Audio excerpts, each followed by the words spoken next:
Okay, hi everybody. We are going to go ahead and get started. If more people join after we get started, I know that our training coordinator can go ahead and let them in. But I would just want to thank everybody for being here today for our webinar on evaluation for program success. This is going to be kind of a beginner evaluation webinar. I'm going to give you some tools and ideas to think about evaluating your program if that's not something that you have done already. And if you have, maybe there will be some concepts or some ideas that are still helpful for you if you're thinking about revising your evaluation plan or if you're getting into a new type of evaluation for a project that you don't have as much experience with. And I'm going to go ahead and share some links with you all as I go through slides for some resources that I have found helpful. And you guys can go ahead and save those or use them however you like. Let's see.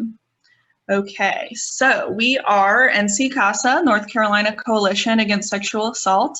We are an inclusive statewide alliance working to end sexual violence through education, advocacy, and legislation. As a statewide coalition, NC-CASA uses a social justice framework, so that means that our work is done from an intersectional and social justice perspective, and we believe that by centering our work around marginalized communities, that everyone will be served. Some of the things that we do are organize and sponsor statewide trainings like this one related to sexual violence, support rape crisis centers, resource sharing and technical assistance, legislative agendas and policy change on both the local and national levels, anti-human trafficking outreach, prevention education, and different types of projects with colleges and universities. My name is Anna Wallen. I'm the program evaluator at NC-CASA, and previous to my role here, I did health education in middle schools and was also a survivor advocate in Chatham County here in North Carolina. So we are going to move on to getting into what is evaluation. So this model here on the left is one way that you can look at different types or levels or pieces of evaluation. And of course, there are so many things that happen within each of these different bubbles and also in the steps between them too. But we're going to keep kind of a bird's eye view for most of the presentation today and talk about kind of some broader functions of what evaluation does and then go into a couple of details and some different parts.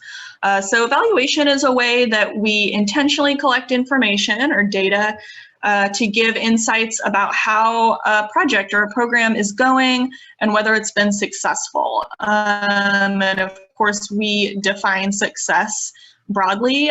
There's always going to be problems and obstacles or even failures, and those are going to be normal. And as long as we are working to understand why those things happened and what they mean for us and what they mean for our project, I think that that can also be a success. And that's a big part of what evaluation is just helping us understand how we're working, not only whether or not our work is making an impact. So at the top we see identify needs. So this could be generalized to anything that we consider to be an issue, a problem, a need that someone in the community has that we want to address. And once we get an idea for something that we want to change or we are inspired to fix something, we have an idea for a program that we want to develop. We implement those ideas, test the program, and then while that's happening, we collect information. This is mostly where we see evaluation happening. This is where we think of evaluation, is when we're already doing programming and collecting information to make sure that it works, right? But there's so much that goes into evaluation before and after that, and at all different levels. And so after after we gather some information about what we're doing in our project, the impact that it's having, or how we're doing things, we use that information to see if it's working or see if we need to make changes. And then we move on to make those changes that we think might help, and then go back to the beginning and identify whether or not we've met those needs yet, whether or not we need to make additional changes, and try again. And there's lots of different cycles that we refer to in evaluation and in implementation. A similar cycle that we talk about a lot is plan, do, see, act, and that's similar also to what we're going to discuss today.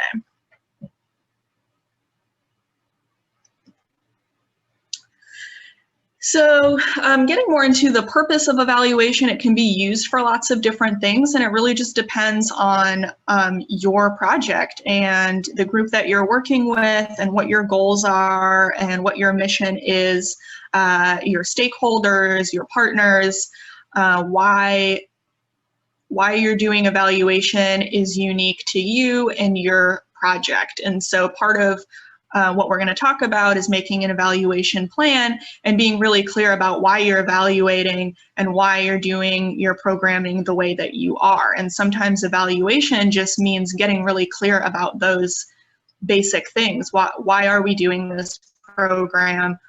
What are we doing? And how do we know whether or not it's working? Is a big part of evaluation, and just starting with those small steps. It also helps us to understand whether or not we're achieving our goals, improve our program. And then down at the bottom here too, I have what else is happening that you might not be aware of. And so of course we only want to collect data that's necessary for our project, because collecting too much data or unnecessary data can cause other problems or be harmful, but hopefully you're designing an evaluation that catches enough information that will alert you if there's something going on that is in a blind spot, or there's something that you're not aware of that's impacting the community or the group that you're working with.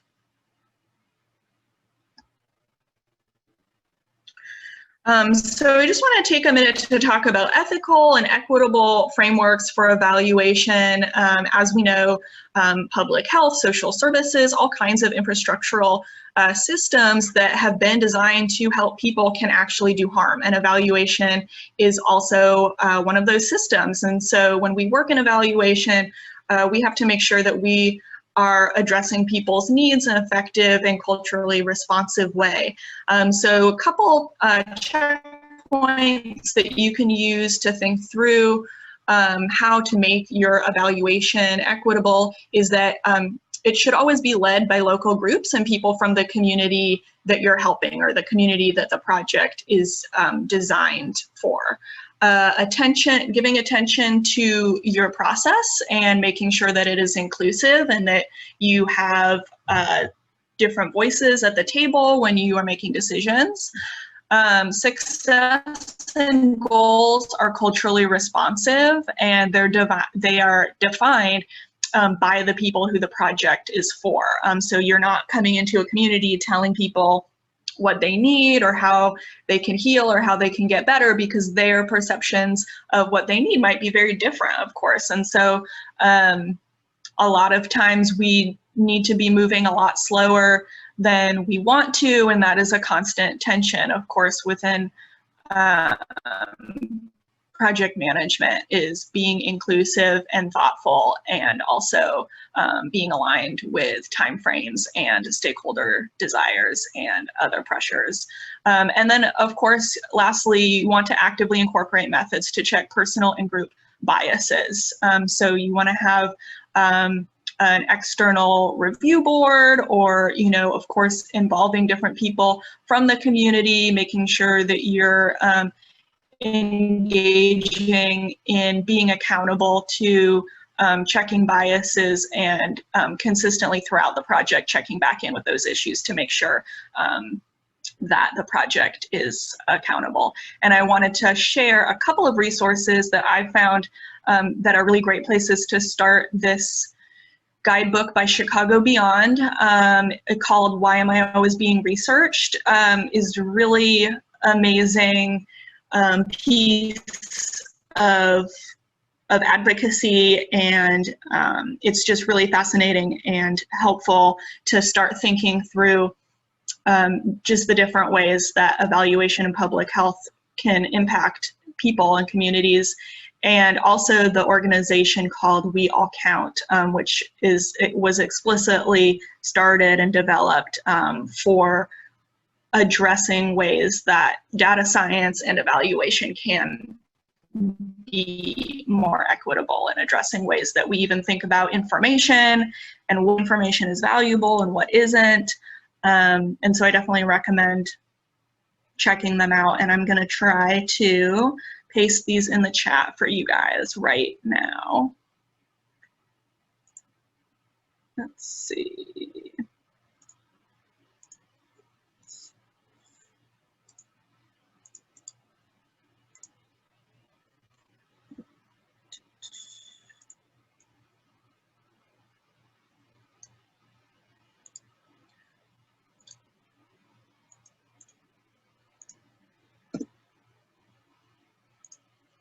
Okay.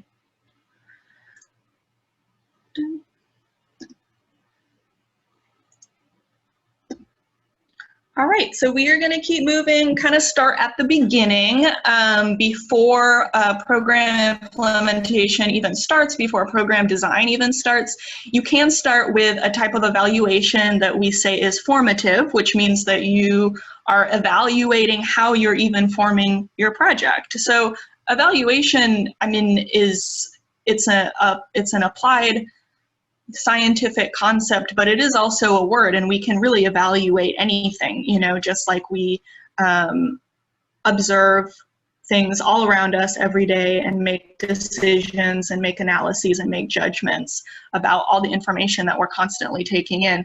That's evaluation.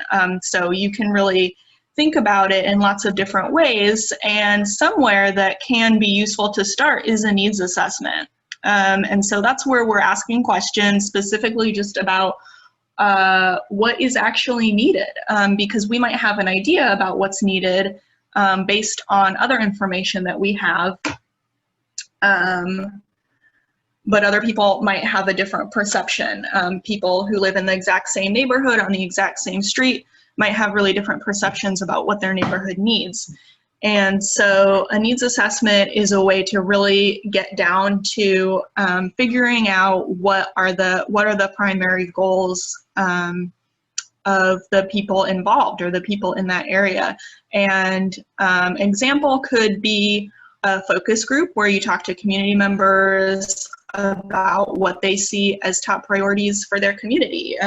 It could be that you already have an idea that you want to offer services for substance use, and you want to develop a community center that does substance use counseling, and you have an idea for where that should be, and then you have your focus group to discuss the project, and the folks in the community let you know that actually they're really concerned about food insecurity, and they don't have a supermarket in their community, and they're concerned about employment. And so there are always different things that might be underlying issues for different people that might not be obvious when we're so focused on what we think is important. Even though multiple things can be important at the same time, it's important to integrate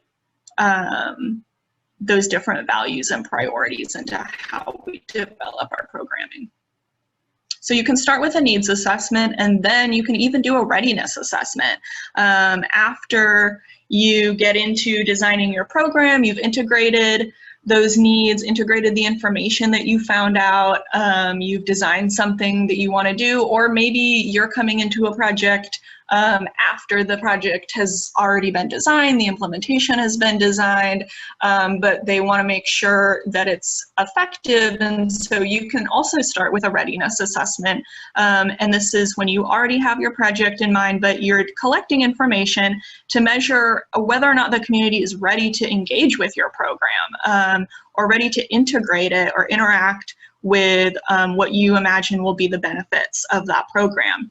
And the most common obstacles that you're looking for with a readiness assessment is to gauge whether or not there's awareness of the issue that you're trying to address. There's typically tolerance or denial of certain issues. Really common example is a lot of people believe that they don't have sexual assault or sexual violence in their particular community. And so that makes it really challenging to address sexual violence when people have not yet acknowledged that it is affecting them or people around them.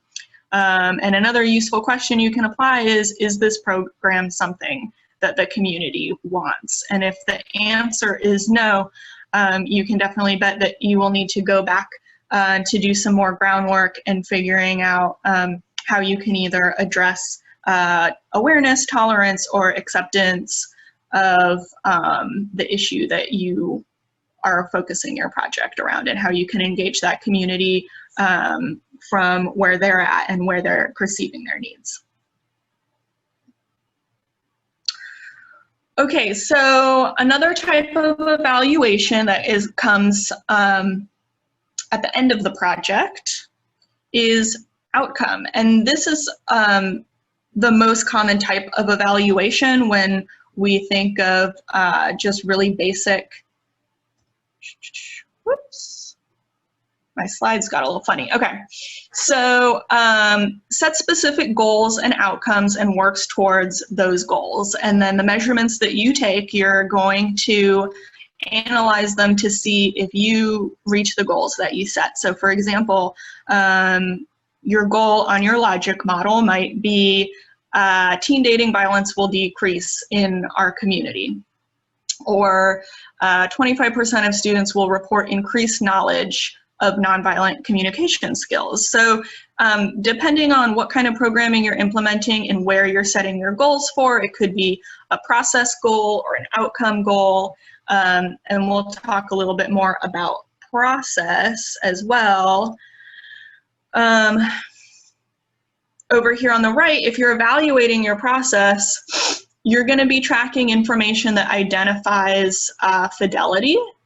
So whatever you set out as being your activities and the ways you want to address your problem, you are collecting information about whether or not you actually did those things and whether or not you did them the way that you intended to. So if your goal is to implement 8-session series with young people at the YMCA 10 different times, then you're going to want to track how many people showed up and how many people came to all of the sessions. And if you can, find out why or why not they were able to attend all of those sessions. And that will give you information about whether or not you need to make changes in accessibility, or if there's some other issue in the community or something affecting people's ability to attend or their interest based on facilitation. Another example could be giving the facilitator a fidelity checklist, asking if they required or if they fulfilled requirements for explaining essential elements of the curriculum. And the essential elements is a concept that is also used by the CDC and helps you stay in alignment with like the parts of a particular curriculum that are imparting the specific knowledge that is most important for communicating what you need people to come away with. When you're doing trainings, everybody has to make adaptations and make changes depending on the setting, but there are always certain parts that you can't change without affecting the fidelity of that programming. And so making sure that you're attuned to those steps along the way is part of process evaluation. And of course, outcome and process are linked, and you can learn a lot more about your outcomes if you've done some tracking of your process along the way as well.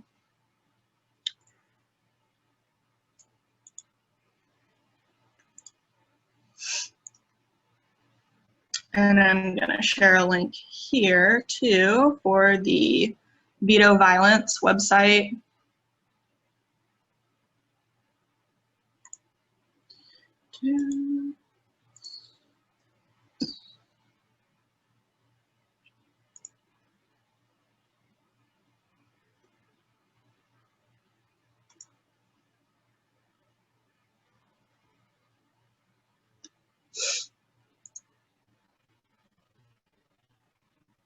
Okay, so now we're going to go back a little bit and talk more about pieces of evaluation, and we're going to talk about outcomes again when we go over logic models.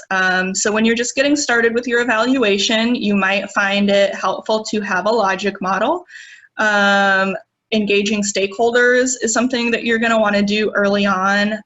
Be starting building those relationships, getting information from other people, other organizations in the community about how they can help you with your project, what their perceptions are about what needs to be worked on or what they can do to participate, and then articulating your methods through your evaluation plan. And I'm going to share a link at the Veto Violence website again that shows a file you can actually print out that is a blank evaluation plan to fill out that can be really helpful to just kind of have a step-by-step guide to think through some of this. And it does include a space for you to make your own logic model if that's helpful for you as well. And then we're going to talk a little bit about making sure that your goals or outcomes are SMARTIE, something that probably a lot of you are familiar with. We talked about having SMART goals for a long time, and people have added the I and the E at the end that could stand for different letters to make sure that we're in alignment with different qualifications for our outcomes. We already talked about needs and readiness assessments, but this is where they might fall in your process if we're going from top to bottom. Then we're going to talk about collecting data, analyzing data, and sharing your data.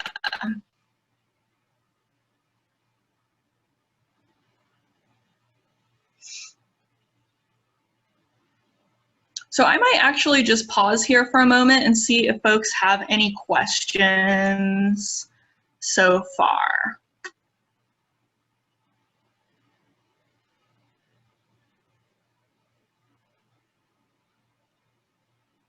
And you can go ahead and unmute yourself or put them in the chat. I didn't build in any specific breaks or questions or interactive moments in the presentation. So I'm sorry it's less interactive this time, but definitely know that you are free to engage with each other and ask me or other panelists questions at any time as well.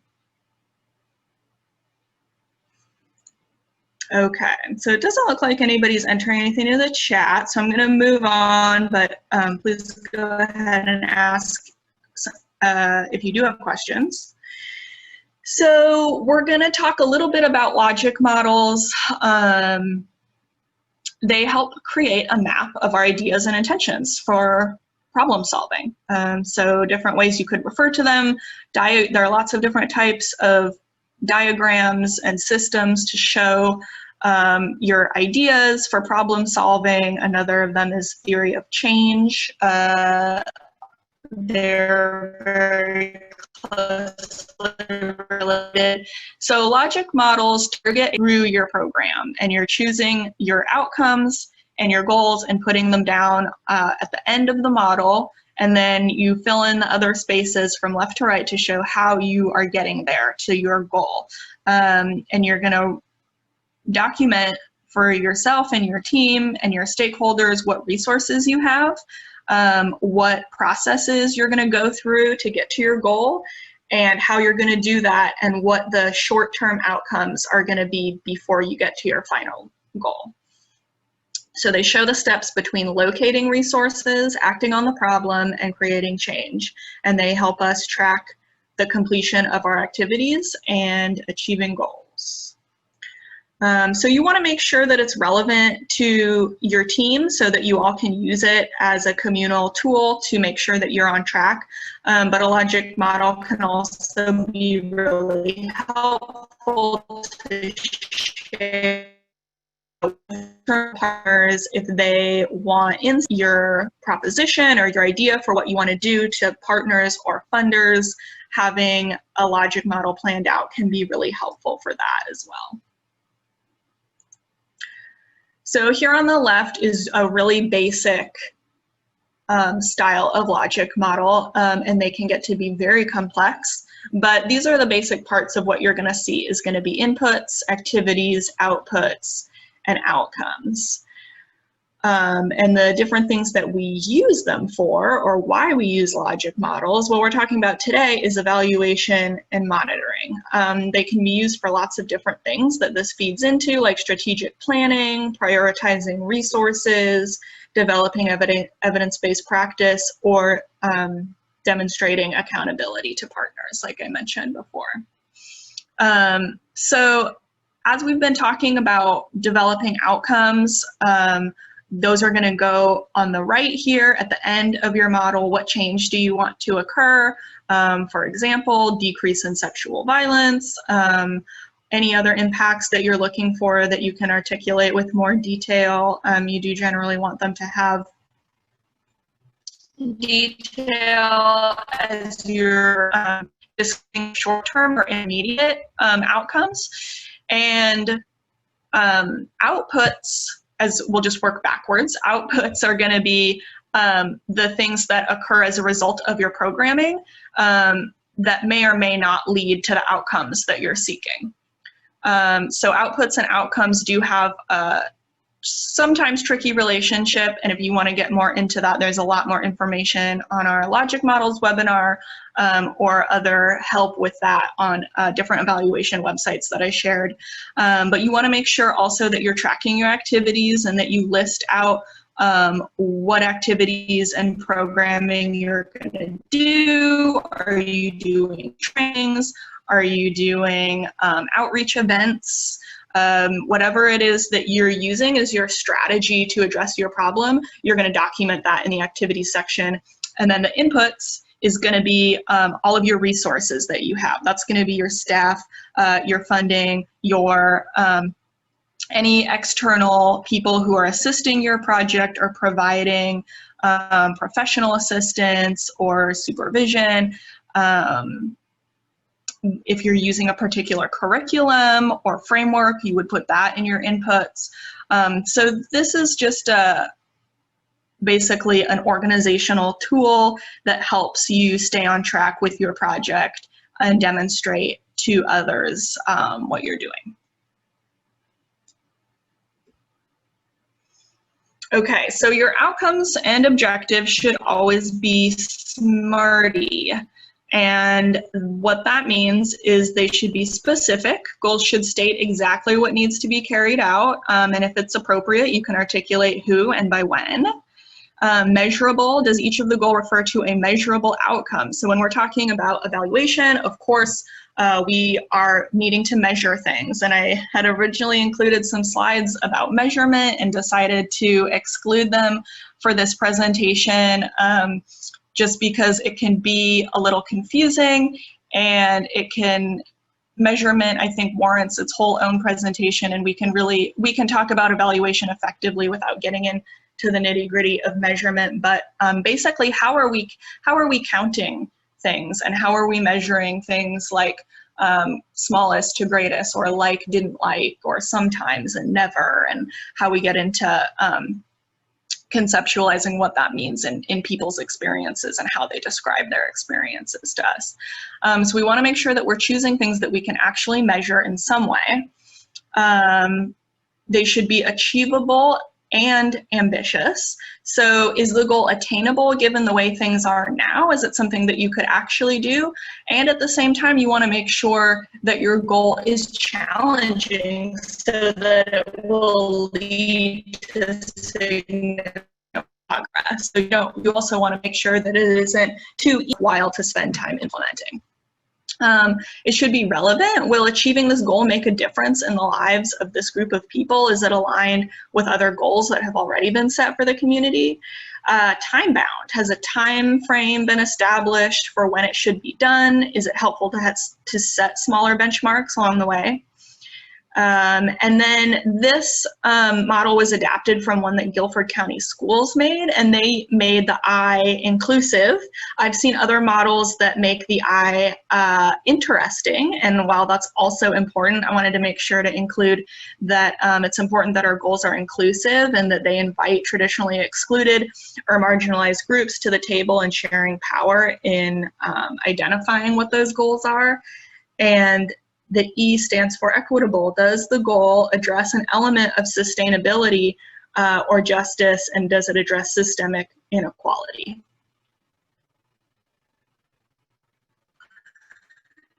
So these are different these are different rubrics that we want to hold our goals to and ask ourselves every time we are adapting our project or setting outcomes that we want to achieve.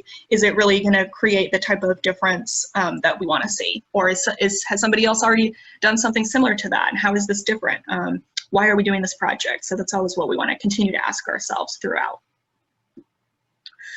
So I just have one slide here about indicators, and indicators are the things that we measure to tell us if our outcome has changed. And there are lots of different ways to think about indicators, to write indicators, but basically if you have a goal and you have to figure out how are we going to know if we're decreasing sexual violence, how are we going to know if we're increasing access to nutrition in our communities. So there have to be different things that we measure or observe or ask people to find out what's happening. So an example indicator for the outcome of sexual violence victimization could be number of students reported for sexual contact in the last 12 months. And that is from the Veto Violence Sexual Violence Indicators Guide database. And so that is an open database of lots of different indicators that have already been written that are specific things to measure that can help you track different outcomes that you might be using for your projects. And I will drop a link to this as well in the chat for that indicator database. There is a ton of information on there, and so I recommend taking some time to peruse that database as well. There's also a lot of other indicator databases that can help you think through planning your indicators, writing them, thinking about how you can apply them.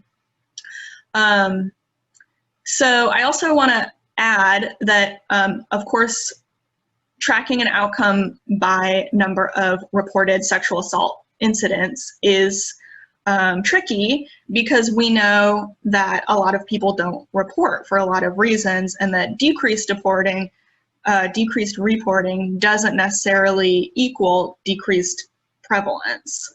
So when we're looking at these types of indicators, we have to look at a lot of different things at the same time.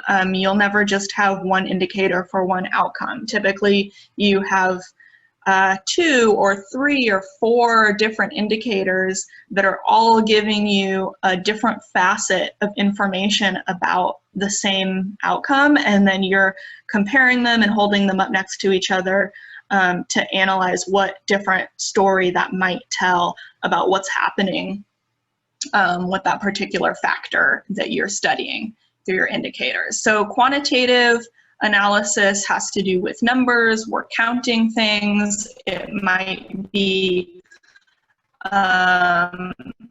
you might go through logbooks or numbers of reports, but also we can collect qualitative data about all of our outcomes as well. And that would be narrative information, students' descriptions of perceived community violence, asking them how, in general, how safe they feel on their campus. And that is also an indicator of that we can connect back to sexual violence victimization, or ask them about if there are personal accounts or stories or things that stand out for them that illustrate their experience or their perception of what sexual violence looks like in their community.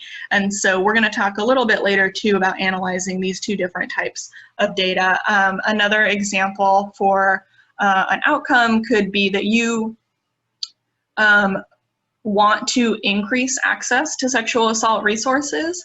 And so how are you going to know that access has either increased or it might decrease as well? But one thing you could look at a number of places that resources are available.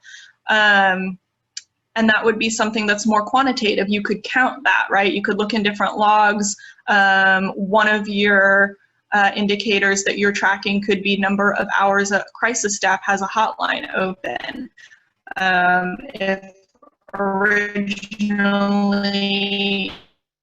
it was only available in the evenings and you're moving to being 24 hours, then you could document those number of hours, right? But that doesn't necessarily tell you information about who's using the crisis line, the experience of people who've used it, the experience of the staff who's answering the crisis line, and all of those things is gonna be qualitative information that you're gonna wanna gather as well, and to see if people perceive that the increased number of hours is a benefit to the community and how it's benefiting or why.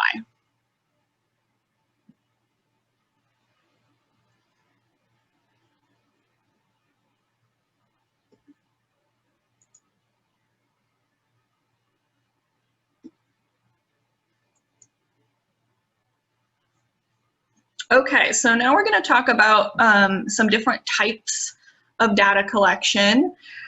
Some main types are surveys, focus groups, interviews, observations, and then about different types of routine data. And then on the next slide, describe some pros and cons for these different types of data collection. And I'm sure all of you are familiar with at least some of these, or use them often, and they can be implemented in lots of different ways too. So surveys are very handy. Most people, not just in violence prevention and public health, right? Business, everybody uses surveys to get information about how they can improve and be more successful in whatever it is that they're trying to do in their work. So surveys are anonymous, they're inexpensive, but a con can be that the information we gather is superficial. We might not know context behind the information. There might be information that we're missing. And of course, if you have the time and the capacity and resources to go more in depth with your evaluation, having conversations with people, either through interviews or focus groups, is generally preferred and can be really useful for getting more in-depth information. However, there's always bias that you want to address in engaging with people, designing surveys, designing questions. Interviews can be more costly, takes more time. Sometimes it might require an IRB. And then you might need to train people or have experts to analyze and do coding. With interviews and focus groups too, you want to make sure that your facilitators are trained to engage people and to discuss sensitive topics with them, or that they're trained in facilitating group conversations, which could potentially get derailed depending on the topic or depending on the personalities in the room. And it's easy to have an entire focus group where you don't get to collect any information because the conversation itself would also be really useful forms of evaluation. They can also be biased, but they can offer detailed information. When you're observing people, they may change their behavior, however, so you have to keep that in mind as well if you're using observation. Document and record review is a type of routine data, so that might be fidelity logs, sign-in sheets, budget information, staff logs, any type of people might be collecting. any way that isn't full in gathering information. Community meetings, similar to focus groups, you could just be an observer at a community meeting, or you could facilitate a community meeting specifically about your programming, depending on what your needs are and what your interests are for gathering information. Something called photo voice is a participatory method that captures data in images and has participants take photographs to document their particular experience with an issue, and that has become a lot more popular, and there are different types of participatory methods that are arts-based, and that can be really useful also. Social media, of course, can give us a lot of information depending on what we're looking for, and there might be others as well. Like I said, evaluation can be really expansive, and it is a part of our everyday to just things and analyze things, and so there might be different ways that we're collecting information about programs. So I want to go back a little bit to talking about records observation, and that is going to be an example of one of these types of data collection. So when you're thinking about what type of data you want to get and how you want to get it, one way to think about it is that active data collection is an intentionally chosen method that you are going out and getting yourself. You're making a survey, you're asking specific questions about your project, and your tool was adapted and implemented based on your specific project. Passive data collection is information that is always being collected regardless of whether or not you decide to do an evaluation. But that can be something like routine health data, client satisfaction surveys, records, just the number of clients or number of TA requests, things like that that are usually being tracked anyway, regardless of whether or not you are evaluating a particular program. But they might offer data that is specific to your program depending on how you analyze them. So they can also be useful, especially when you combine active collection with information from passive collection as well. Okay, so types of data, there's lots of different types of data, but we're generally going to talk about them in these two categories, which is primary and secondary. So similar to the previous slide, primary data is data that you are actively gathering specific to your project. So it's information that's intentionally collected through a process that was designed and based on your program. And it might be that other groups have already collected similar data, but that you have decided there's something specific that isn't already available that you need, and so you're designing this new method to collect information that isn't already available. So it directly answers your questions, but it means that there are a lot more steps and more time consumed to gather that information that you're looking for. And so secondary data is going to be information that's already been available and collected. There's tons of data available out there about violence prevention, public health, medicine, all kinds of things that we already know collectively or that we already have access to and are working to understand. And there's a lot of amazing work that can still be done using only secondary data and reanalyzing data that's already been collected that hasn't been looked at through a certain lens or that hasn't been compared to another type of data. And there's a lot that we can learn just by using information that's already stored out there, and there are plenty of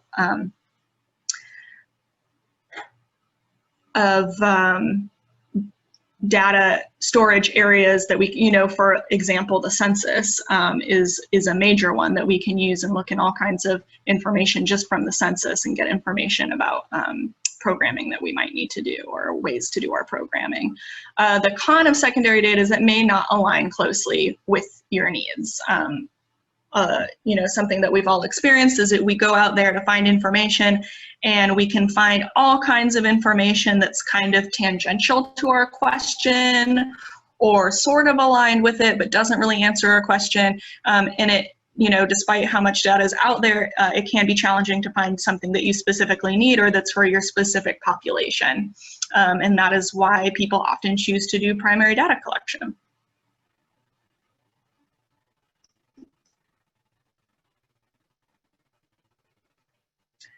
So I want to take a moment to also, just like trauma-informed programming is really important, we want to make sure that we're approaching our evaluation with a trauma-informed lens. Really similar goals that we have for being trauma-informed in any setting are to be transparent when you're engaging people, getting information from them, interviewing them, make sure that you are thinking through whether or not anything that they might experience with your project could be triggering, and make sure that you're explaining how their privacy and rights will be protected clearly. Give trigger warnings with language or experiences that they might have while participating in your project. Offer opportunities to not answer certain questions, explain or exit a survey, benefits and risks to the participant of participating in your project, what they might gain or anything that might potentially be triggering, as well as whether or not they'll be compensated, making sure that you articulate that, and acknowledging power dynamics and what will be available to them to counter those power dynamics or what won't be available. And make sure that they know that participation is voluntary. Do folks have any other ideas about what trauma-informed evaluation could look like or things that you've encountered that have been helpful?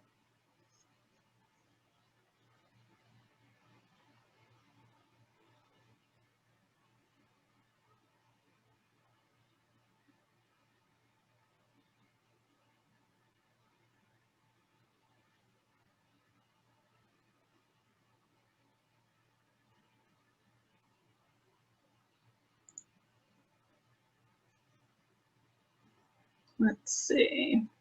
Okay, looks like we're about an hour in. I'm going to keep moving. There's a few more slides left. So we're going to talk a little bit about data analysis. So when you're using quantitative data, you're going to go ahead and make sure that throughout your process, you're entering your data into Excel or whatever preferred software that you use. It doesn't have to be complex.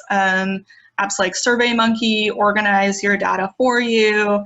You want to make sure that you're cleaning your data, so that means deleting duplicates, deciding with your team what you're going to do with certain types of information, like incomplete answers, incomplete surveys, or unclear answers. Will you allow people to answer multiple ways on specific questions? Are you going to throw out certain types of answers, or are you going to categorize them in a different way or add a new category depending on what you get in when your data comes in? So that needs to be part of your data plan that you're agreeing on with your team, is how you're going to treat the data and how you're going to clean it. And then agreeing with your team on how and where it's going to be stored and where it's going to be saved.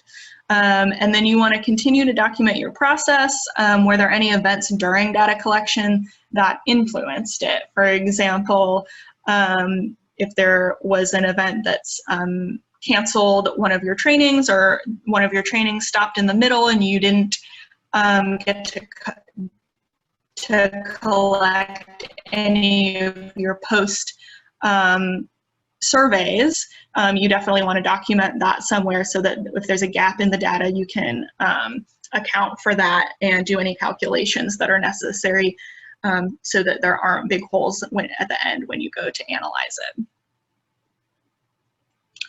So depending on what you get and what your goals are at the end, you are probably going to want to compare your results against target goals. Did you reach the amount of people that you wanted? Did you have the results that you wanted?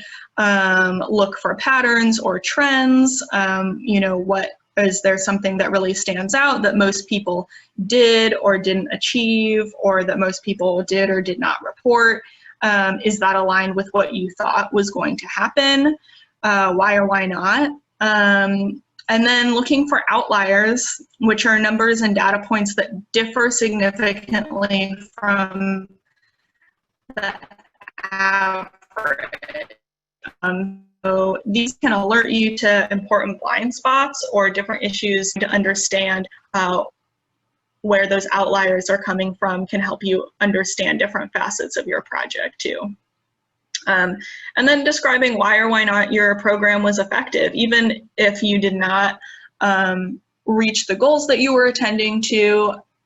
Just understanding your process or why you didn't achieve something can be extremely helpful also. And then was the outcome what you expected?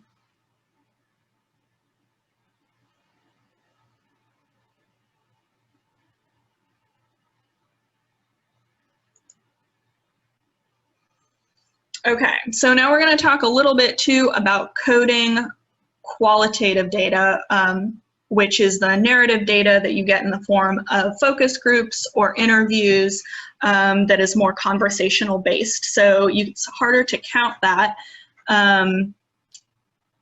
in terms of numbers unless you use coding. So the first thing that you're going to want to do is read through all of your notes or transcripts first. And if you filmed or audio recorded your focus group or your interviews or conversations, you're going to want to make written transcripts of those as well, depending on your evaluation plan or how you want to handle your data. Using written transcripts makes it a lot easier to code. And then you want to identify different themes that you find after reading everything. You might go into your project knowing that there are specific themes that you're looking for, but there also might be a lot of things that people mention or bring up or bring into the conversation that you did not expect. So you make sure you're capturing all of those issues and all of that context as well. So you might have to make that you were not aware of. And so, oops, sorry, my internet is unstable apparently. Okay. So codes are labels that you use to group or organize how many people said a similar thing. So you can count how often people expressed that certain thing when you're going to make graphs and charts based off of your narrative data. And themes will differ depending on what type of project you have. And you might only have 3 codes or you might have 20 codes, and it really just depends on what you're analyzing and what your project is about. So then after you decide on your codes based on what came up in the interviews, you're going to reread everything and apply the codes. And there is actually software that can help you do this. And I thought I had a link to that.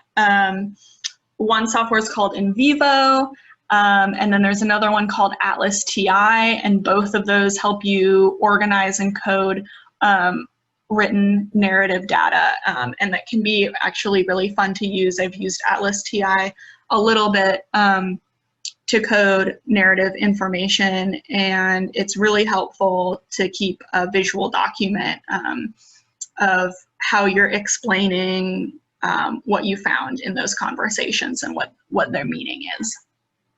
And if you have multiple people coding the information or helping you define what meaning or what issues came out of the conversations, you want to check for something called inter-rater reliability, which means person is applying the same codes to the same part of, you know, you might apply the code of feeling lonely to a particular comment that someone makes, where somebody else might apply a different code based on the same comment or the same language that that person used. They might not perceive it in the same way. They might not perceive that that person felt lonely. They might think that, oh, I'm actually, like, to me, that code is aggressiveness or whatever it is that you're looking at.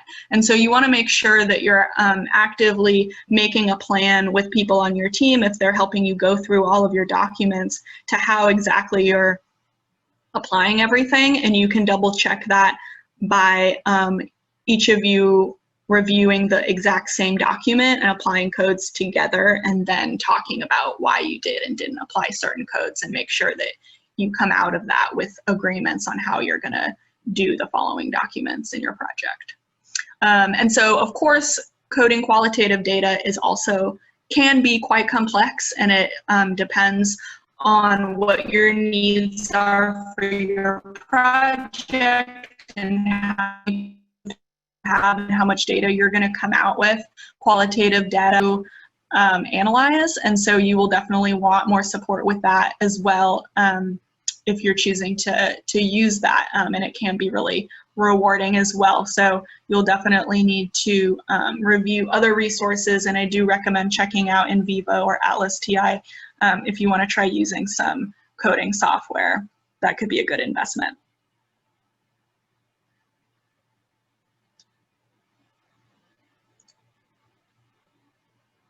Okay, coding qualitative data, stories and interviews. So we just talked through this. Oh my gosh.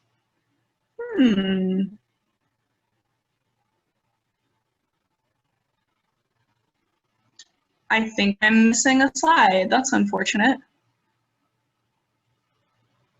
Okay. Well, I think I just explained most of this. Yeah, so basically you're gonna just keep applying your codes and reading through your documents until you feel like you're done. And you're gonna be slowly pulling out patterns and interpreting themes. For example, most people express that they don't feel safe in the gym if there isn't someone at the front desk, or you know, whatever way you're interpreting stories that people tell or feelings that they share, or whatever came out of those narrative interactions that you had.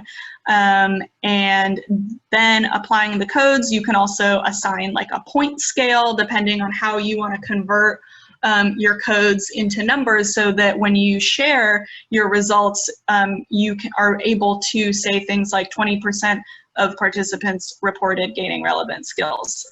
So it just depends on how you want transform your code. Lots of other information out there about how you can do that too.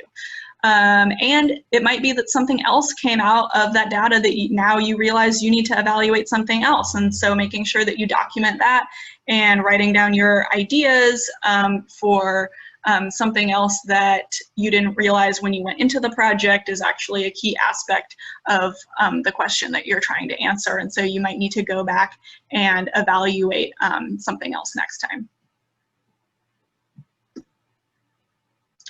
Okay, so dissemination or sharing results. I'm sure everybody here has experience, you know, sharing the results of a project, and we know it really just depends on who your stakeholders are and what your project is and where you are at in your process. Sometimes you are done with your project and you're just sharing the results and the project is over, or a lot of times we're in a multi-year project and you might not know your end results when you're giving a report, and maybe you're just letting people know things about your process, and that's where the process evaluation comes in. You're letting them know that you did complete 3 trainings already and that you're going to do 2 more, but you haven't gotten any of your surveys back, and so you don't have that information yet. So you might share it in written form. You might be using your results just internally to inform programmatic changes. If something happened during a training, or you got feedback that something wasn't working, maybe you just want to go in and edit that training or change the way it's implemented, or maybe you want to change something else about the way that you're disseminating information so that it's clearer. And those are some quick changes that you can make while you're still moving on the project.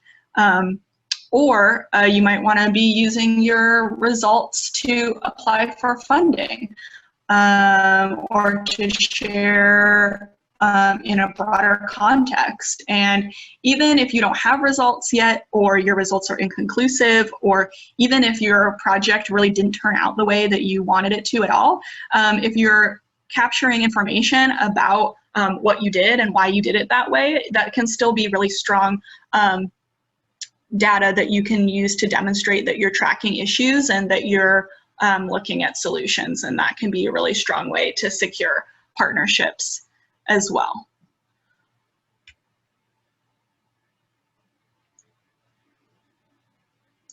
Okay, and that is the end. It looks like we are about right at an hour. I hope that that information was helpful. I know that evaluation can be really simple and really complicated at the same time. And so please, if you have any questions, I would love to have a conversation with folks now, or if you have comments about something that came up for you or something that you're thinking about, please share.